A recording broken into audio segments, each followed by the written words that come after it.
नानाजी देशमुख कृषी संजीवनी प्रकल्पाचा दुसरा टप्पा 21 जिल्ह्यातील 7201 गावांमध्ये राबवण्यात येत असून या प्रकल्पासाठी सन 2025-26 मध्ये 351 कोटी 42 लाख रुपयाचा नियतव्यय प्रस्तावित आहे।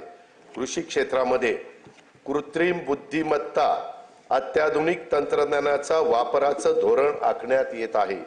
शेतकऱ्यांना पीक नियोजनाचा सल्ला देणं, उत्पादन खर्च शेतकऱ्यांचा कमी करणं, उत्पादकता शेतकऱ्यांची वाढवणं, दर्जेदार शेतमालाचे उत्पादन तसेच शेतमालाला हक्काची आणि शाश्वत बाजारपेठ मिळवून देणं यासाठी शासकीय, निमशासकीय व खासगी क्षेत्रात उपयुक्त असलेल्या प्रणाली शेतकऱ्यांच्या पर्यंत पोहोचवण्यासाठी कृत्रिम बुद्धिमत्ता तंत्रज्ञानाचा वापर करण्यात येणार आहे।